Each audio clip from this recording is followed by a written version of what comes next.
Hello everyone. बच्चों, आज हम लोग के डिस्क्राइबिंग मोशन चैप्टर का ये सेकेंड वीडियो है।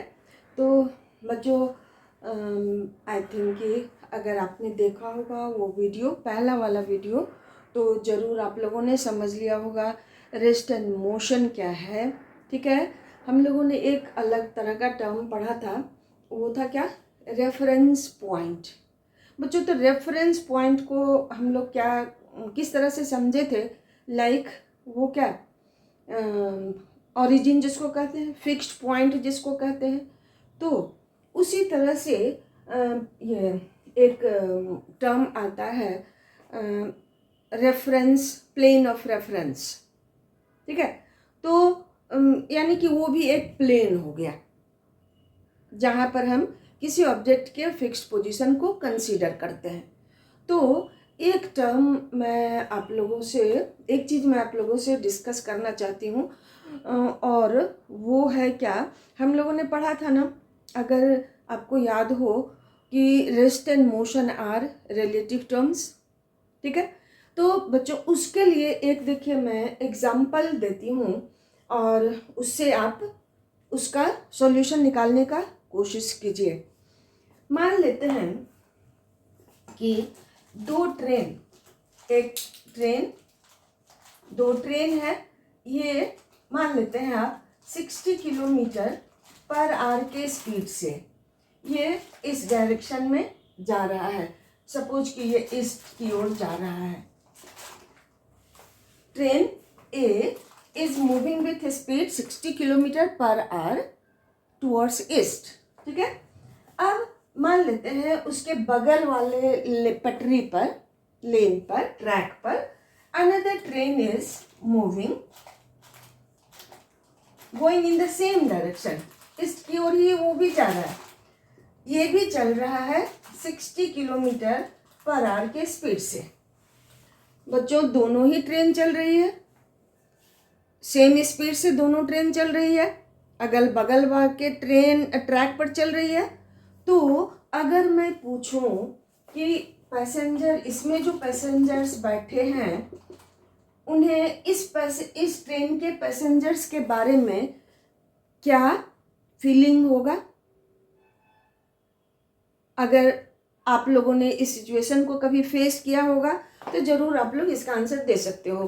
तो अगर फेस किया होगा तो ज़रूर आप बोलोगे क्या, इस ट्रेन में बैठे पैसेंजर्स के लिए ये ट्रेन और उसमें बैठा पैसेंजर्स रेस्ट में दिखाई लगेगा। न तो ये ट्रेन चल रही है, ना ये ट्रेन चल रही है, जबकि दोनों ही ट्रेन चल रही है एक ही डायरेक्शन में और सेम स्पीड से। तो हम फ्रेम ऑफ रेफरेंस किसको लिए? इसको, इस ट्रेन को लिए। इसके रेस्पेक्ट में इसका पोजीशन चेंज नहीं हो रहा है क्योंकि दोनों ही सेम स्पीड से चल रहा है। तो इस ट्रेन में बैठे पैसेंजर के लिए ये ट्रेन और इसमें बैठा पैसेंजर रेस्ट में लगेगा, और इस ट्रेन में बैठे पैसेंजर के लिए ये ट्रेन और इसमें बैठा पैसेंजर्स भी रेस्ट में लगेगा। ठीक है, ऑल्दो दे आर मूविंग। तो ओवर हियर ये इस फ्रेम ऑफ रेफरेंस के रेस्पेक्ट में ये भी रेस्ट में है, इसके रेस्पेक्ट में ये रेस्ट में है। ठीक है, वन एग्जाम्पल बच्चों। अब मान लेते हैं आपकी ये ट्रेन 60 किलोमीटर पर आवर के स्पीड से चल रही है और ये दूसरी वाली जो ट्रेन है ये 40 किलोमीटर पर आवर के स्पीड से उसी डायरेक्शन में जा रही है। अब इस ट्रेन में बैठे पैसेंजर के लिए ये ट्रेन का क्या सिचुएशन समझ में आएगा? ठीक है, तो आप लोगों ने अगर इस सिचुएशन को कभी फेस किया होगा ट्रेन के जर्नी में, तो यू कैन आंसर। ऐसा लगेगा, इस ट्रेन में बैठे पैसेंजर को ऐसा लगेगा कि ये ट्रेन ईस्ट की ओर जा तो रही है लेकिन बहुत धीरे धीरे चल रही है। ये ट्रेन इस ट्रेन में बैठे पैसेंजर के लिए ये ट्रेन लगेगा कि रेस्ट में है और वो पीछे छूटता चला जा रहा है, और ये ट्रेन बहुत कम स्पीड से आगे बढ़ रहा है। मतलब क्या, इस दोनों के स्पीड में कितना का डिफरेंस है? 20 किलोमीटर पर आवर के स्पीड से। तो इस ट्रेन के रेस्पेक्ट में, इस फ्रेम ऑफ रेफरेंस के रेस्पेक्ट में इसका पोजीशन कब कैसे चेंज होगा? 1 घंटे में 20 किलोमीटर चेंज होगा। तो लगेगा जैसे कि ये ट्रेन चल तो रही है, ये ट्रेन रेस्ट में है, बट ये ट्रेन चल तो रही है लेकिन बहुत कम स्पीड से। ठीक है। अब मान लीजिए इसमें बैठा पैसेंजर अगर इस ट्रेन को देखता है तो क्या लगेगा कि ये ट्रेन रेस्ट में है और ये ट्रेन मूव तो कर रही है बट बहुत कम स्पीड से। लगेगा इसके पैसेंजर को मेरी ट्रेन तो रेस्ट में है और ये ट्रेन चल तो रही है लेकिन बहुत कम स्पीड से, क्योंकि दोनों के बीच का पोजीशन डिस्टेंस में डिफरेंस बहुत धीरे धीरे होगा, बहुत कम होगा।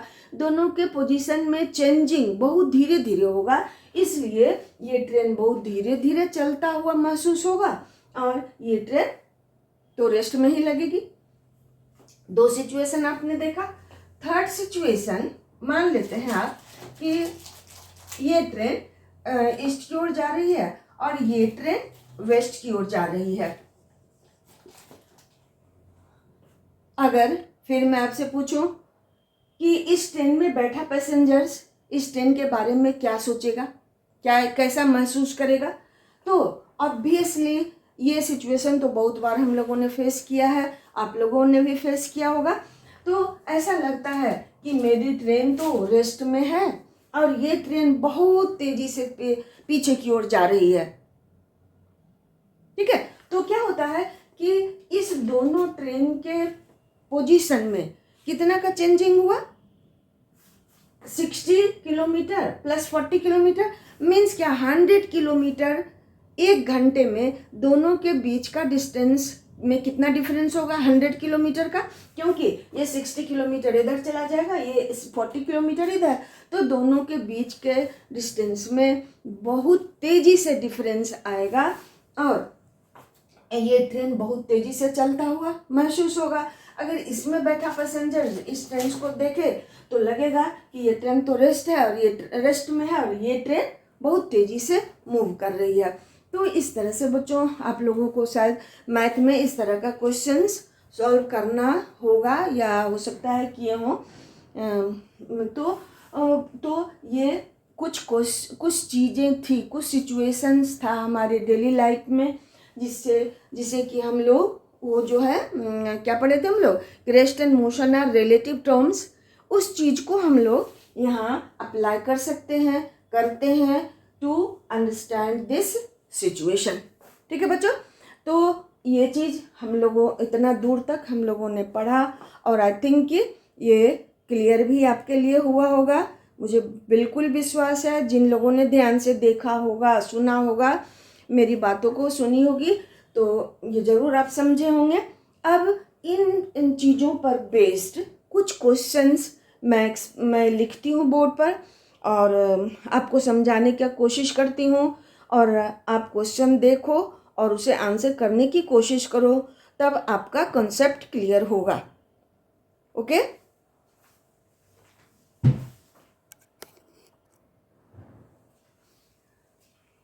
ओके, तो बच्चों यहाँ देखिए एक क्वेश्चन हमने बोर्ड पर लिखा है यहाँ। तो ये है क्या?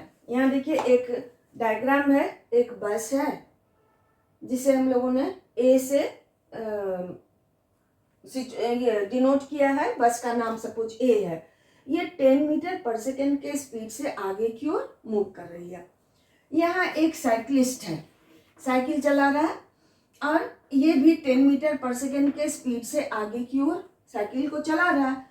तीसरा है, ये सपोज कि एक ट्रक है, टैंक लॉरी है, जो 15 मीटर पर सेकेंड के स्पीड से अपोजिट डायरेक्शन में जा रहा है। ए बी आगे की ओर और सी पीछे की ओर मूव कर रहा है। अब देखिए ये जो डायग्राम है, इस डायग्राम पर बेस्ड हम लोग कुछ क्वेश्चन देखते हैं और उसे सॉल्व करने की कोशिश करते हैं। तो सपोज यहाँ देखिए क्वेश्चन पढ़िए, considering cyclist as the frame of reference identify correct statement among the following. ये क्या है? Cyclist is moving with velocity 10 metre per second आपको क्या क्या कंसीडर करना है, साइक्लिस्ट को फ्रेम ऑफ रेफरेंस कंसीडर करना है। मतलब क्या, ये भी तो मूव ही कर रहा है, तो इसके रेस्पेक्ट में ये जो वो टैंक लॉरी है और ये जो बस है, इससे रिलेटेड अगर कोई बात है तो इसके रेस्पेक्ट में इस दोनों का पोजीशन कैसे चेंज होगा, ये इस चीज को हम लोग अप्लाई करना है। Cyclist is moving with velocity 10 metre per second, इसको तो हमने फ्रेम ऑफ रेफरेंस माना ही है, तो ये स्टेटमेंट सिर्फ इसके लिए हो सकता है, लेकिन पूरे सिचुएशन के लिए ये नहीं हो सकता है करेक्ट। दूसरा देखिए क्या, vehicle is at rest, vehicle C is at rest, इसके रेस्पेक्ट में ये रेस्ट में होगा नहीं, ये 10 मीटर पर सेकेंड के स्पीड से चल रहा है, ये 15 मीटर पर सेकेंड की स्पीड से अपोजिट डायरेक्शन में आ रहा है, तो रेस्ट में तो हो ही नहीं सकता है। Vehicle C is moving with velocity 25 metre per second, vehicle C is moving with velocity 25 metre per second, तो ये कैसे होगा, ये इधर मूव कर रहा है, ये इधर मूव कर रहा है, तो सी कितने स्पीड से चलता हुआ, इसके रेस्पेक्ट में सी कितने स्पीड से चलता हुआ महसूस होगा, क्योंकि अपोजिट डायरेक्शन में जा रहा है। ओके, तो अब देखिए दूसरा, vehicle C is moving with velocity 15 metre per second. अब देखिए ये तो इधर जा रहा है, इसके रेस्पेक्ट में ना हमें बताना है, तो अगर मैं इतना बताने के बाद आप पर छोड़ दूं तो आप क्या आंसर दोगे? जरूर, अगर आपने समझा होगा बच्चों तो जरूर आप बोलेंगे vehicle C is moving with velocity 25 metre per second if we consider B as the frame of reference.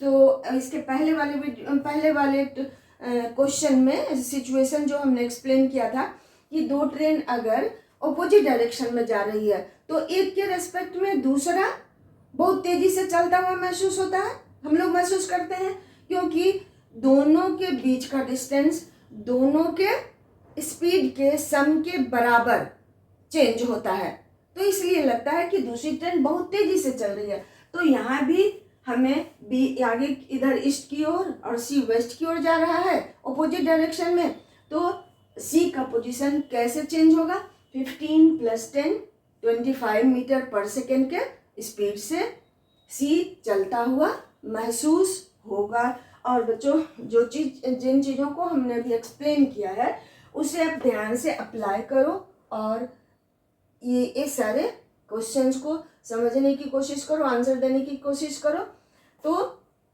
आपके लिए बहुत ही अच्छा होगा, आपका बेस बहुत अच्छा हो जाएगा, आपको बहुत अच्छा कॉन्सेप्ट होगा इन चीज़ों के बारे में। अब हम लोग देखते हैं दूसरा क्वेश्चन।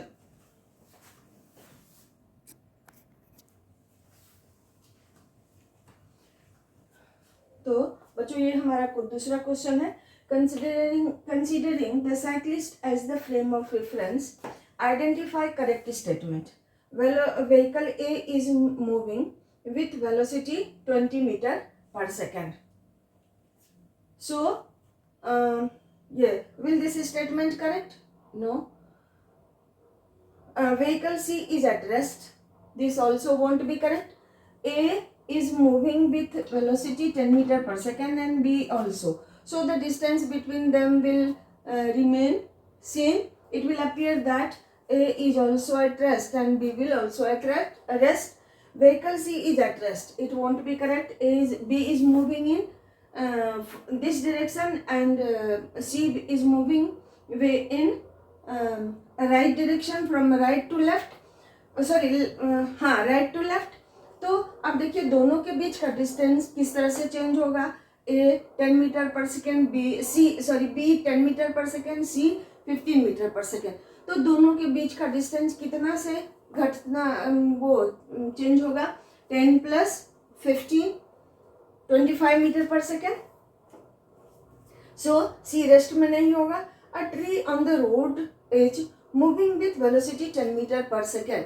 रोड के किनारे एक ट्री है जो कि 10 मीटर पर सेकेंड के स्पीड से मूव करता हुआ अपीयर होगा। ऑब्वियसली ये साइक्लिस्ट आगे की ओर जा रहा है और रोड के किनारे कोई ट्री है, घर है, तो लगता क्या है हमें कि वो घर, वो पेड़ पौधा जो भी है रोड के किनारे, वो उतना ही स्पीड से पीछे की ओर जा रहा है। कैसे निकालेंगे, जस्ट इसके बाद में कैलकुलेट करके दिखाती हूँ आपको। Vehicle C is moving with velocity 15 metre per second. तो इसके रेस्पेक्ट में सी 15 मीटर पर सेकेंड के स्पीड से नहीं चल रहा, वो कितने से चल रहा है, 25 मीटर पर सेकेंड के स्पीड से चल रहा है। इसको अगर हम लोग फ्रेम ऑफ रेफरेंस मानते हैं तो बच्चों अब मैं आपको दिखाती हूँ ये सॉल्व करके कि कैसे हम लोग ये स्टेटमेंट सी को करेक्ट मान रहे हैं।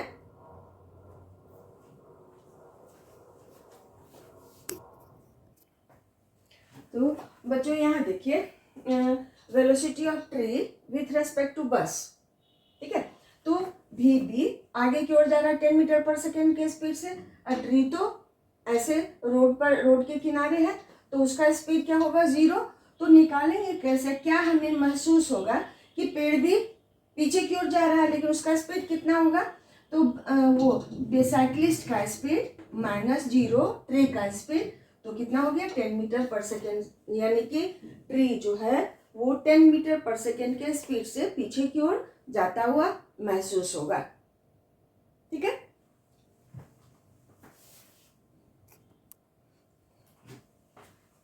यस चलिए, तो ये देखिए क्वेश्चन नंबर 3 हमारा है, considering a person standing near road as frame of reference. Road के किनारे एक आदमी खड़ा है, उसे हम लोग फ्रेम ऑफ रेफरेंस मान लेते हैं। Choose the incorrect statement from the given. अब रोड के किनारे आदमी खड़ा है, ये साइक्लिस्ट 10 मीटर पर सेकेंड के स्पीड से ईस्ट की ओर जा रहा है, व्हीकल ए भी 10 मीटर पर सेकेंड के स्पीड से जा रहा है, एंड सी अपोजिट डायरेक्शन में आ रहा है। अब इसमें से हम लोगों को करेक्ट स्टेटमेंट, वो इनकरेक्ट स्टेटमेंट चूज करना है। A is moving with velocity -10 metre per second, उस आदमी के रेस्पेक्ट में। तो पहला देखिए क्या है, A is moving with velocity -10 metre per second. तो क्या निकालिएगा, velocity of A with respect to that person standing near the road, velocity of vehicle A with respect to the person standing near the road. तो इसको निकालिएगा कैसे, V A minus V P person. तो V A कितना है,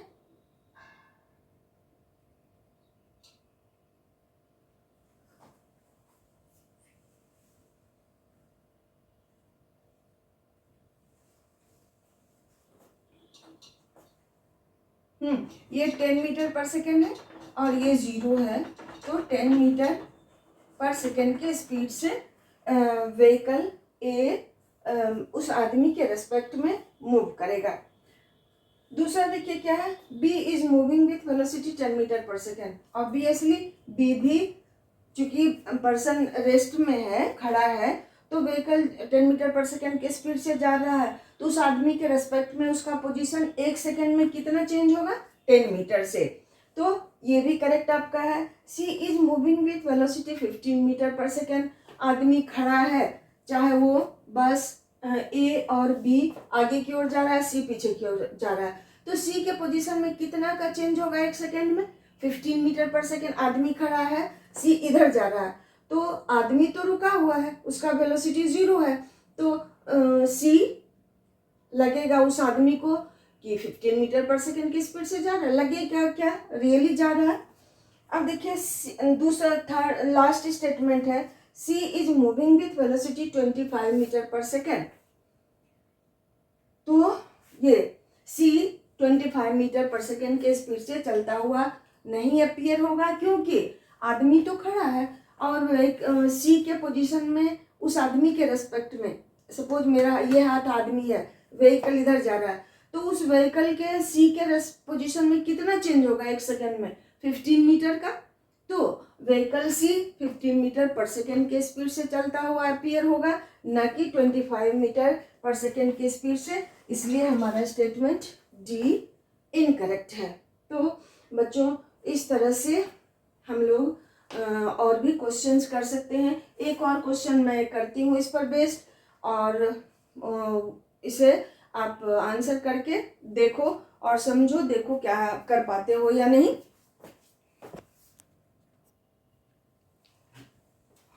Okay, children.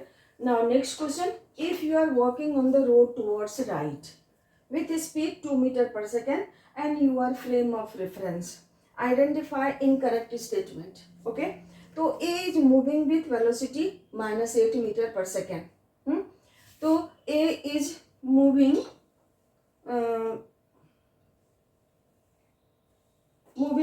this side, and A is moving with velocity minus 8 meter per second.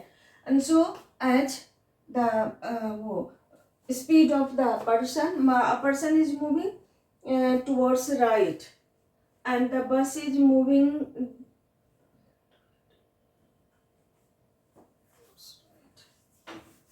over here, children, over here, this will be left. So as the bus is moving from left to right and the person is moving from right to left, so what will happen, दोनों के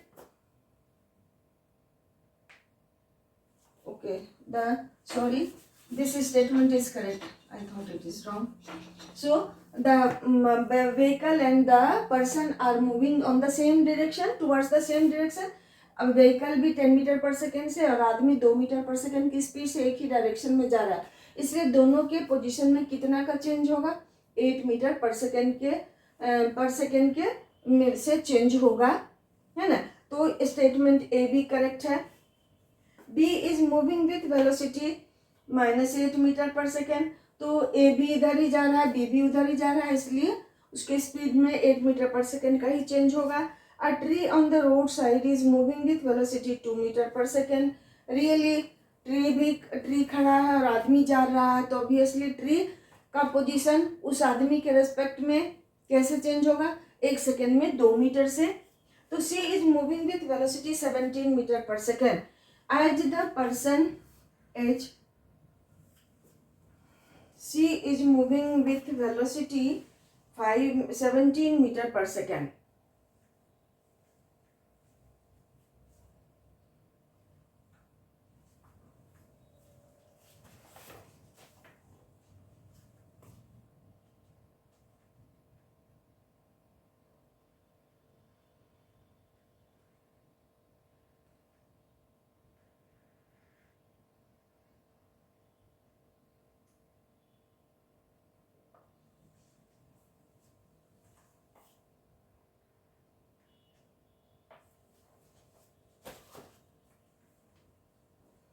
A is moving with velocity minus 8 meter per second. B also a tree is on the roadside moving with velocity 2 meter per second. C is moving with velocity 17 meter per second. All the statements are correct. All the statements are correct, children. So I think you would have understood all these things.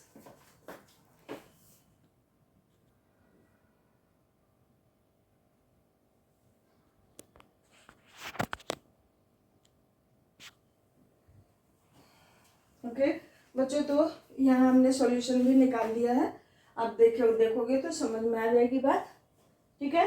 तो इस तरह से हम लोगों ने कुछ question किया जो हम आपके कॉन्सेप्ट के लिए बहुत ही ज़रूरी है। ओके तो बच्चों आज तो हम लोगों ने विशेष कुछ नहीं किया, और किया तो बहुत कुछ किया, क्योंकि हम लोगों ने कंसेप्चुअल क्वेश्चंस कुछ किया। तो जो हमारे वो पिछले वीडियो के अकॉर्डिंग था, तो फिर से अब हम लोग दूसरा छोटा सा टॉपिक शुरू करते हैं। वो क्या है, distance and displacement. Distance and displacement.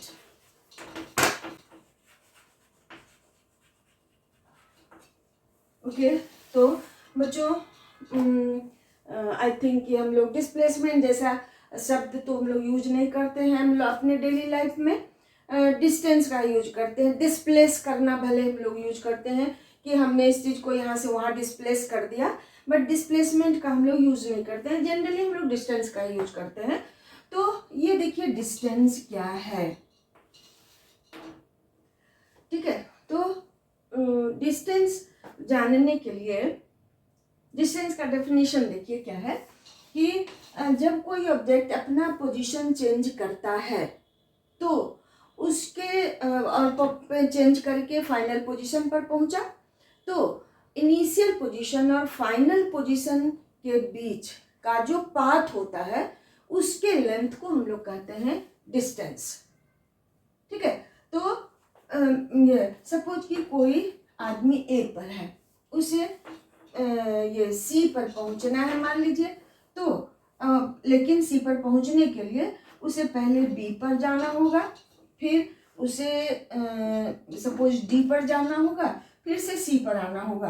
तो ए से बी पर गया, बी से डी पर गया, फिर वो सी पर आया, तो उसके पाथ का लेंथ कितना होगा? सपोज ये स्ट्रेट लाइन है तो फिर डी है, तो उसके पाथ का लेंथ कितना हो गया? A B plus B C. Initial position A, final position C. तो total length of path between initial and final position of object को क्या कहिएगा? डिस्टेंस कहिएगा, चाहे पाथ कैसा भी हो। मान लेते हैं ये इस तरह का कर्व्ड पाथ है, ए से बीच ए इनिशियल पोजीशन ऑफ ऑब्जेक्ट है, बी फाइनल पोजीशन है, तो टोटल लेंथ ऑफ पाथ ये जो कर्व लाइन का होगा वही क्या कहलाएगा? डिस्टेंस। ठीक है, अब वो मान लेते हैं एक सर्किल है, इस सर्किल के चारों ओर कोई ऑब्जेक्ट और इसका रेडियस है सपोज आर। ए से चला कोई ऑब्जेक्ट, फिर एक बार घूम के ए पर ही चला आया, तो कितना डिस्टेंस ट्रेवल किया? टोटल लेंथ ऑफ पाथ हो गया equal to the circumference of circle. इस तरह से ये डिस्टेंस ट्रेवल्ड हो गया 2 पाई आर के बराबर। बच्चों और भी एग्जांपल्स मैं दूंगी, और भी क्वेश्चंस हम लोग करेंगे, लेकिन उसके पहले हम लोग डिस्टेंस को समझ लेते हैं। तो डिस्टेंस क्या है? The total length of path between initial and final position of object is called distance. अब चलते हैं दूसरा टर्म, ये जो है डिस्प्लेसमेंट, डिस्प्लेस करना। अब ये जो डिस्प्लेसमेंट है, the shortest length of path between initial and final position of object को हम लोग कहेंगे डिस्प्लेसमेंट। तो अब कोई पर्सन यहाँ से ए से चला, बी पर आया, फिर सी पर गया, तो लेंथ ऑफ पाथ तो हो गया ये सारा A B plus B C, लेकिन डिस्प्लेसमेंट के डेफिनेशन के according shortest length of path क्या है? A C. तो ये जो straight line path between initial and final position है उसके लेंथ को हम लोग कहते हैं डिस्प्लेसमेंट। तो shortest length of path between initial and final position of object is called displacement. ये देखिए इस वो डायग्राम में ए से ऑब्जेक्ट चला, बी पर आया। अब देखिए straight line path between initial and final position क्या हो गया? इस लाइन का लेंथ।